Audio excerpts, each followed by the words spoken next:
अहमद पे लाखों सलाम, शमे बज़ार पे लाखों सलाम। वो आलिम खैर है। अल-अर्ज़ ये कि जो मौलवी मुसलमानों के बच्चों के दिलों से रसूलुल्लाह की मोहब्बत को, चिराग को बुझाने की कोशिश करे, वो आलिम अशरफ अली थानवी है। और जो आलिम है सुन्नी के सीने को नबी की मोहब्बत का मदीना बना दे, वो आलिम है इमाम अहमद रज़ा।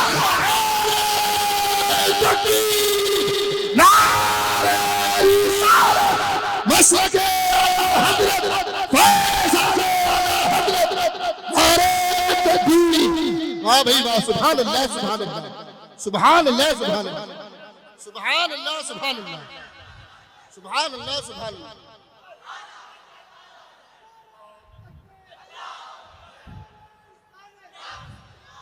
सुभान अल्लाह सुभान अल्लाह।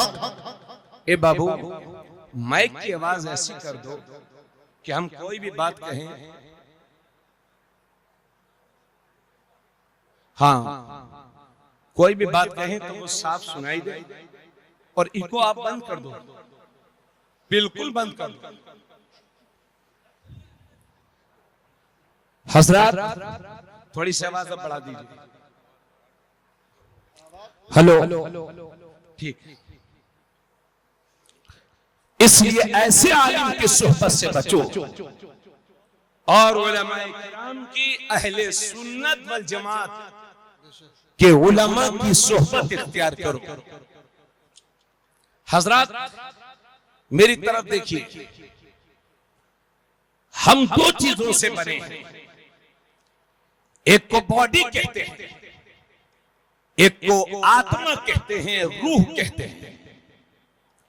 मैं तकरीर कर रहा हूं, मेरे अंदर आत्मा है, रूह है, तो मैं तकरीर कर रहा हूं, आप सुन रहे हैं। अगर बॉडी से आत्मा निकल जाएगी तो आप चाहे जितने अजीज हो अपने घर वालों के, मगर लोग आपको कब्रिस्तान में छोड़ करके आ जाएंगे। 24 घंटे नहीं लगेंगे, कब्रिस्तान पहुंच जाएंगे। क्योंकि ये जो बदन है, बॉडी है, ये अगर खूबसूरत है तो उसके पीछे रूह है। अगर रूह निकल गई तो ये बॉडी किसी काम की नहीं। मेरे अंदर रूह है, इस वक्त तो मैं तकरीर कर रहा हूं। रूह निकल जाएगी तो तकरीर कर पाऊंगा, आप सुन पाएंगे? तो दो चीजों से बने हैं, एक को जिस्म कहते हैं, एक को रूह कहते हैं। और गौर करिए आप कि जिस्म दिखाई देता है और रूह दिखाई नहीं देती, हालांकि असल वही है। अगर वो निकल गई तो ये बॉडी किसी काम की नहीं। इसी तरह से अल्लाह ने जो हमें ईमान दिया है, ये भी दो चीजों का मजमुआ है। एक को अमल कहते हैं और एक को अकीदा कहते हैं। अमल और अकीदा मिलकर के हमारी ईमानी जिंदगी है हजरात। और ये भी मजे की बात है कि अकीदा जो सब कुछ है वो दिखाई नहीं देता, और अमल है ना जो कुछ भी नहीं है वो दिखाई देता है। तो जो लोग कुछ भी नहीं है वो अमल लिए घूम रहे हैं, और वो जो सब कुछ है वो उलमाए अहले सुन्नत पहले अकीदे की बात करते हैं, बाद में अमल की बात। वाह भाई, आप हजरात मेरी बातों से बदजन मत होइएगा। मैं एक बुनियाद डाल रहा हूं, उसी पे इंशाल्लाह अपनी तकरीर की एक बिल्डिंग कायम करने की कोशिश करूंगा। हजरात ये मेरे हाथ में आप 10 का नोट देख रहे हैं, मौलाना गुलाम रब्बानी साहब। ये आप मेरे हाथ में 10 का नोट देख रहे हैं, इसमें बना है 1, उसके बाद 0, माल बन गया 10 रुपया। इसी पर एक 0 और लगा दीजिए, माल बन जाएगा 100 रुपया। उसी पर एक 0 और लगा दीजिए, माल बन जाएगा 1000 रुपया। उसी पर एक 0 और लगा दीजिए, माल बन जाएगा 1 लाख रुपया। हजरात 0 बढ़ाते रहिए, कीमत बढ़ती रहेगी। अब एक काम करिए, इस 1 को हटा दीजिए। अब मुझे बताइए कितना बचा?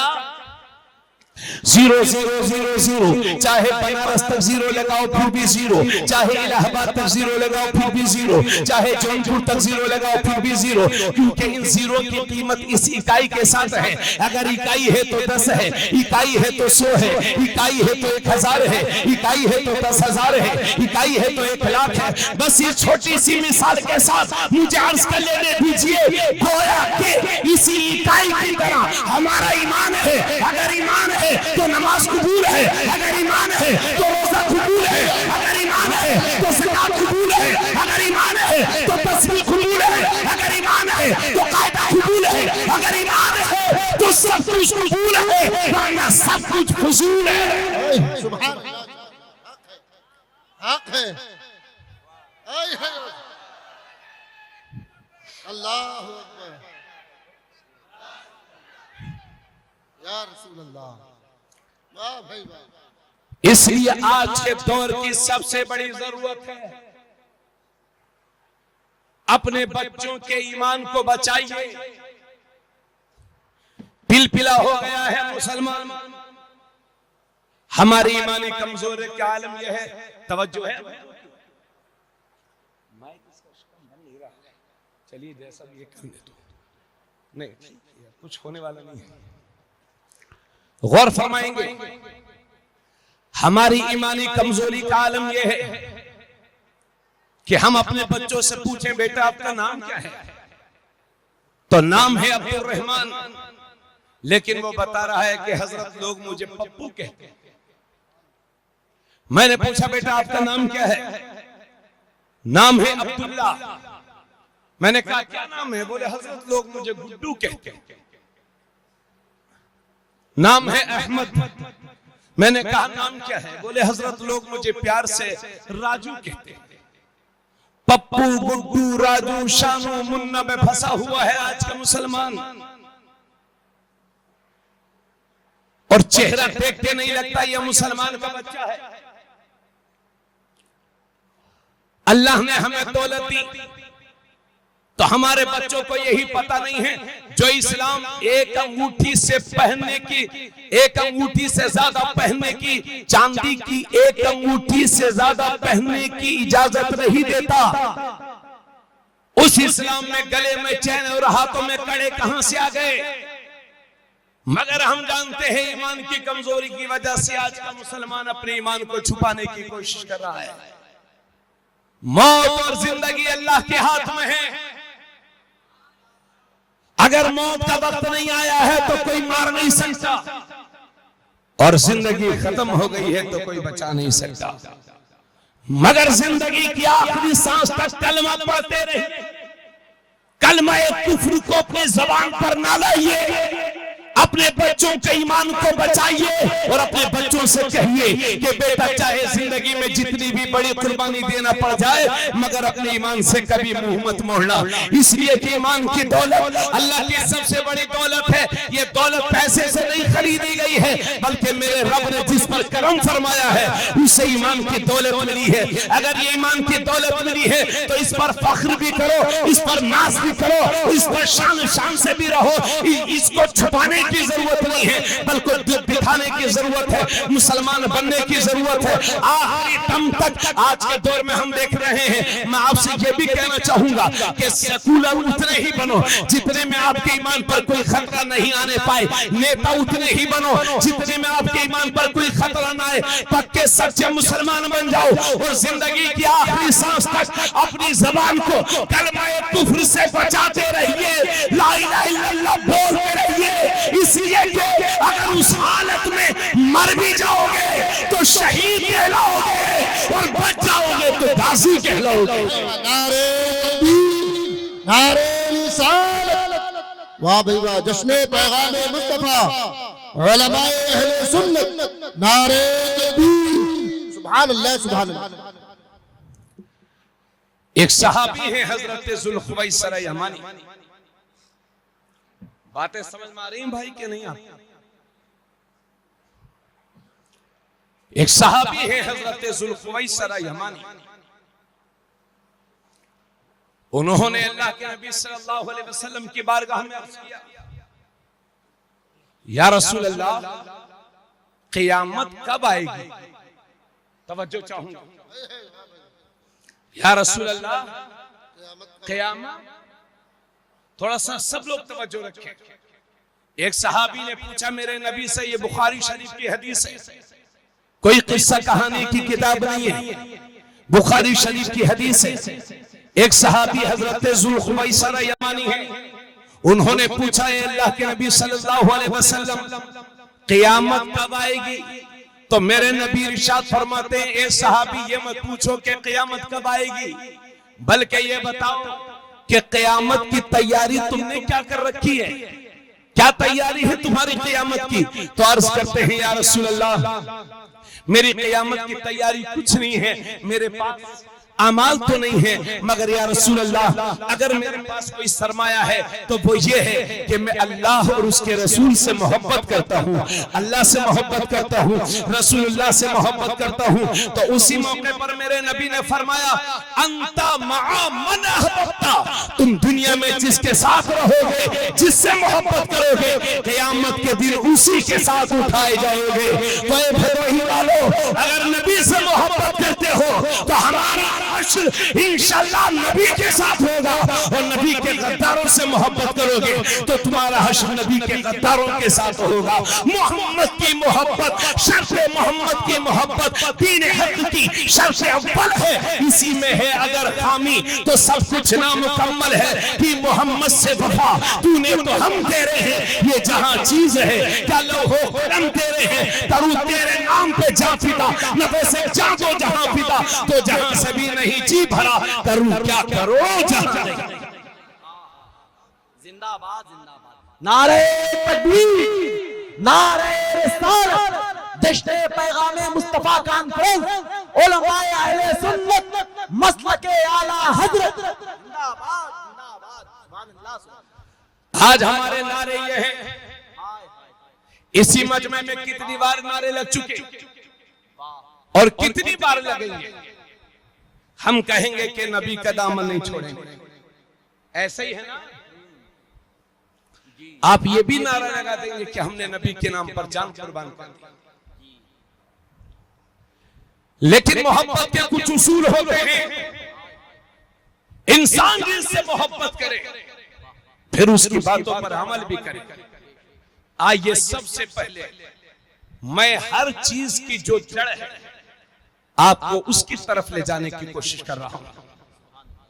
सच्चर कमेटी की रिपोर्ट यह बताती है कि 3 से 4% मुसलमानों में पढ़े लिखे।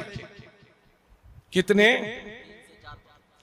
अगर भदोही में परसेंटेज अच्छा हो तो मैं भदोही के मुसलमानों को मुबारकबाद पेश करूंगा, मगर सच्चर कमेटी की रिपोर्ट यह बताती है कि 3 से 4% मुसलमानों में पढ़े लिखे हैं।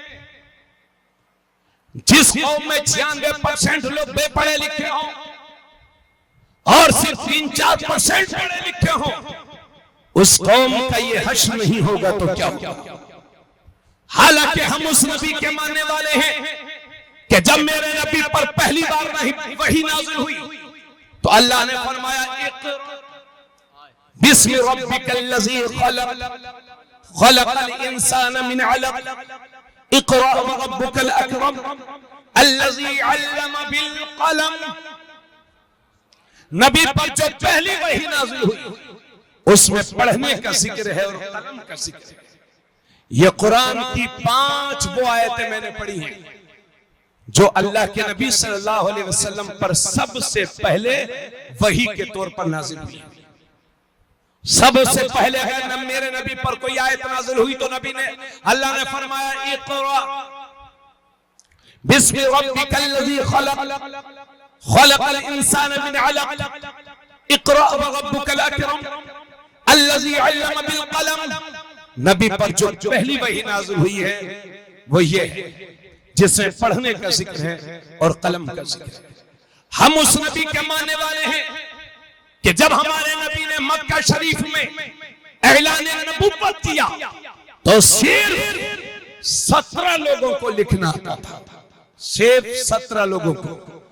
और वही मेरे पैगंबर 23 साल तबलीग करके जब ज़ाहिरी दुनिया से रुखसत होते हैं तो 1.25 लाख साहबा किराम के हाथ कलम से सजे हुए थे, जिन्हें पढ़ना भी आता था, जिन्हें लिखना भी आता था।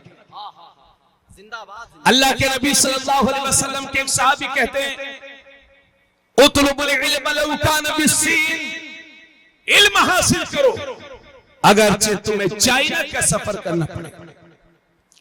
जिस वक्त मेरे नबी ने यह फरमाया था, तो क्या उस वक्त चाइना में बहुत बहुत बड़ी यूनिवर्सिटीज थी, कॉलेजेस थे, स्कूल्स थे?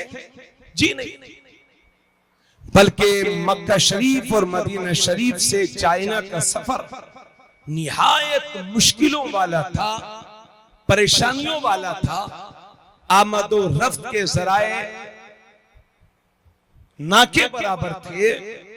अल्लाह के नबी के फरमान का मतलब यह है कि चाहे जिंदगी में जितनी भी परेशानी उठा लो, मगर अपने बच्चों को जाहिल नहीं रहने दो। एक बात इसी मौके पर ये गौर से सुनिएगा, आप देखें कि अल्लाह के नबी सल्लल्लाहु अलैहि वसल्लम को इल्म से कितनी मोहब्बत थी और आज हमने इल्म से कितनी दूरी बना रखी। जंग बदर के मौके पर जहां बहुत सारे मुश्रिकीन मार डाल दिए गए और तकरीबन 70 मुश्रिकीन गिरफ्तार किए गए, अल्लाह के नबी सल्लल्लाहु अलैहि वसल्लम ने हजरत उमर से पूछा, ए उमर, इन मुश्रिकीन की सजा क्या होनी चाहिए? तो तेवर उमर तो आप जानते हैं। हजरत उमर अर्ज करते हैं, या रसूल अल्लाह, इन्होंने आपको बहुत तकलीफें दी हैं, या रसूल अल्लाह, ऐसा किया जाए कि इनका सर कलम कर दिया जाए। अल्लाह के नबी सल्लल्लाहु अलैहि वसल्लम ने उनकी इस राय को सुना और उसके बाद हजरत अबू बकर सिद्दीक से फरमाया, अबू बकर, बताओ इस सिलसिले में तुम्हारी क्या राय है और इन मुश्रिकीन के साथ क्या किया जाए? तो हजरत अबू बकर सिद्दीक अर्ज करते हैं, या रसूल अल्लाह, ये ले लेकर के अपने ही खानदान के लोग हैं, अपने अजीज व अकारीब में से हैं, या रसूल अल्लाह, आज नहीं तो कल जरूर अल्लाह इन्हें आपके जरिए से हिदायत देगा। या रसूल अल्लाह, इनके साथ ऐसा किया जाए कि जो इनमें से हैसियत वाले हैं और फिदिया पैसा देने के लायक हैं, या रसूल अल्लाह, उनसे फिदिया ले लिया जाए और उनसे फिदिया लेकर के इन्हें छोड़ दिया जाए।